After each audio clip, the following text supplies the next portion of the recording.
vamos ser sinceros, eu não sou a favor da violência o caralho, mas eu tenho certeza que todos aqui nessa mesa são capazes de ser bastante violentos. Em situações específicas, a violência é necessária. Claro. Isso é, inclusive, o próprio Tim Larkin, escritor, ex-SEAL oficial da Marinha Americana, no livro When Violence is the Answer, ele descreve. Existem pequenas situações que talvez a maioria das pessoas não passe na vida, ok? Pequenas situações.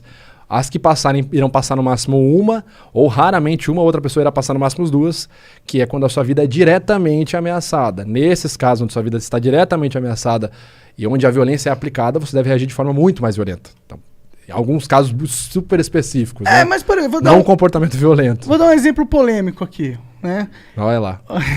Se preparem. Vou tomar água. Por exemplo, um cara acabou de estuprar tua filha. Tá ligado?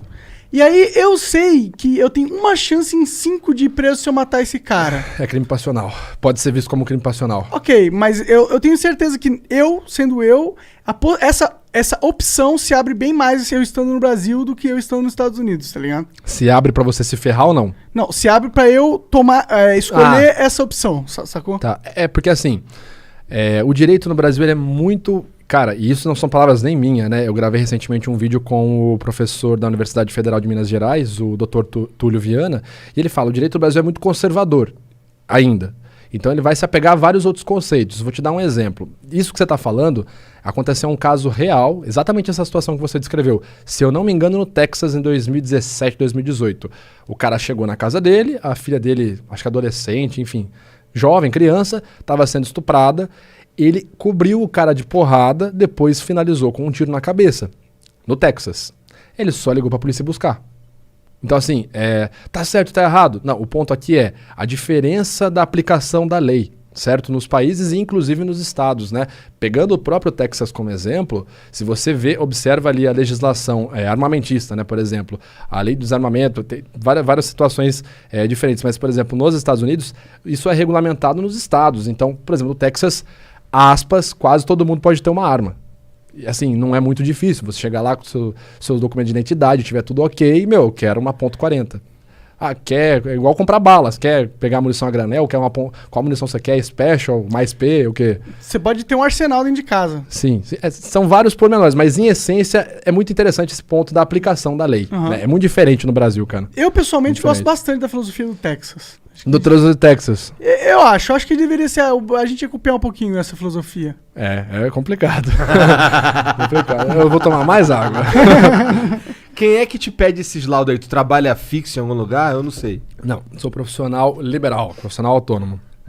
Basicamente, geralmente, né? Aliás, até agora, até o momento, só partes privadas. Então, eu só sou contratado de forma privada em casos judiciais. A maioria dos casos, abuso sexual. É o que um advogado te contrata? Ou o próprio cliente. Sim, mas geralmente a triagem é toda com o advogado, né? Quem faz todo o contato comigo é o advogado ou a advogada do caso, né? Mas a maioria dos casos, tudo abuso sexual e a maioria abuso sexual infantil. Caralho. Então seu trabalho é pesadíssimo, né, cara? Cara, assim, esse é um negócio que eu não falo, porque não quero perguntar também, mas, cara, você tem que ter um treinamento mental muito complicado, porque, assim, tenta pensar o seguinte, vou dar só um contexto. Eu, obviamente, não posso falar nada dos casos, pelo segredo, pela ética profissional, e porque a maioria deles, se não todos estão em segredo de justiça ainda, nenhum caso ainda deu jurisprudência. Já faz isso há muito tempo? 2017. Então, imagina assim, cara, um dos casos que eu trabalhei ano passado, ele chegou a ser televisionado, eu não posso falar qual caso foi, só posso dizer que é abuso sexual infantil praticado ali por um dos parentais, ok? Isso eu posso falar sem me complicar. Então, imagina você ver um vídeo, cara, de 20 a 30 minutos da criança descrevendo como que esse parente abusou dela. E aí você tem que ver mais vídeos dessa criança entrando em contato com esse parente em festas de família e você vê a criança reagindo, a criança vomitando quando ela vê esse parente. Então, tipo... E você tem que ficar ali, cara, porque, tipo assim, interessa o meu juízo de valor. Além de eu estar fazendo essa análise, eu ainda posso estar errado, cara. Eu tenho que pensar isso.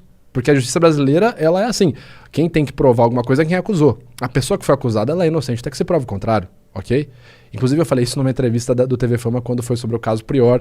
Eu falei, o Prior é inocente, até que se prova o contrário. Acabou minha participação, a apresentadora falou, então, como vocês viram, o perito falou que ele mentiu. Foda, né, cara? Foda. Só um negócio veio na cabeça aqui agora. Aí eu termino de falar aqui, o Igor vira, então, vocês viram que ele disse aqui que mentiu mesmo, na cara dura.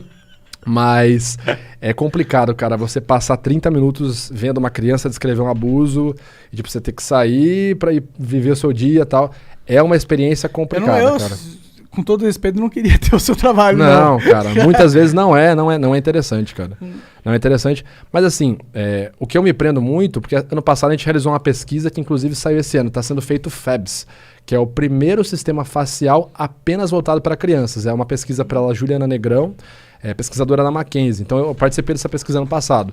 Então a gente está fazendo trabalhos interessantes na área da pedagogia para realmente ajudar as crianças. Então você tem um filho, e aí seu filho chega da escola e tal. Às vezes você tá lá, rotina, você tá mexendo no celular e tal, parará. Aí chegou seu filho, você, e aí, como é que foi? Ah, foi bom. E você nem tirou o olho do celular, você tá lá, legal, vai tomar banho, vai jantar, tua mãe tá lá. Cara, nisso, a criança te entregou e você não percebeu. Entendi. Então, assim, a gente tava montando uma pesquisa interessante. Então, isso me alivia mais. Só que, cara, o que eu percebo muito falando, assim, de abuso sexual infantil é como se fosse uma iguaria, sabe? Cara, é nojento, cara. Caralho, assim, cara. É nojento. Eu não posso falar muito, até por questão de segurança minha, de caso que eu já trabalhei, mas, cara, é nojento. Se eu te falar, por exemplo, situações onde tem, tipo, festas de swing, que a galera famílias levam as crianças. Mano, Caralho. É nojento. É nojento. Caralho, que bizarro, isso existe? No What Brasil. the fuck, Aqui no Brasil. meu? E não é um caso só. E eu digo que eu não queria ter esse emprego porque eu sei que é difícil, mas eu sei que ele é muito importante que exista. E que eu espero ajuda. tá fazendo algo de bom com também. certeza. E que ajuda muitas pessoas, eu não duvido disso. Só que deve realmente ser. Tipo, eu pessoalmente não sei se eu teria estômago, tá ligado? Deve ser algo realmente complicado. Eu lido com a internet, já fico maluco, imagina ter que lidar com essa porra. Cara, é o que eu falo.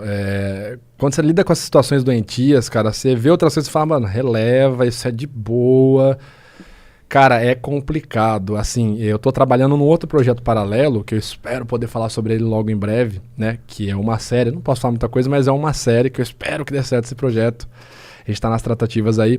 Mas é sobre um serial killer, um assassino estuprador em série, que basicamente, cara, eu fiz até um vídeo sobre ele, é o assassino da minha infância.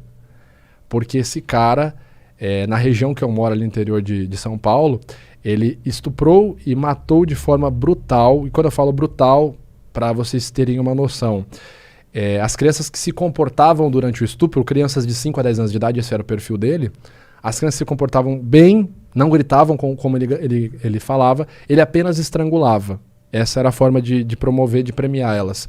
As que gritavam, choravam, tentavam escapar, ele matava no soco, geralmente primeiro esmagando a mandíbula delas. Então, assim, o cara pesado mais de 100 quilos. Então, primeiro ele esmagava a mandíbula de uma criança de 5 anos, ela ia ficar chorando, sentindo dor, enquanto ele praticava a violência sexual, e depois ele matava no soco que sobrava da criança.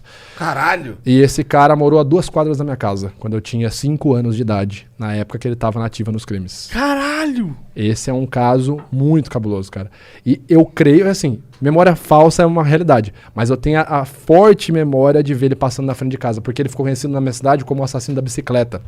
Porque ele era alcoólatra, então ele passava fazendo reparos em porta de bar, fazia serviço de engraxate, e sempre com uma bicicletinha vermelha.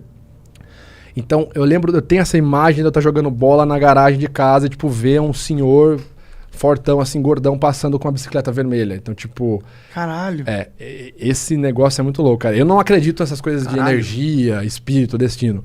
Mas é muito cabuloso esse caso dessa pessoa ter acontecido super perto da minha casa, assim, vamos dizer, na época que o cara tava na ativa, e hoje eu trabalhar com abuso sexual infantil, com análise de abuso sexual infantil.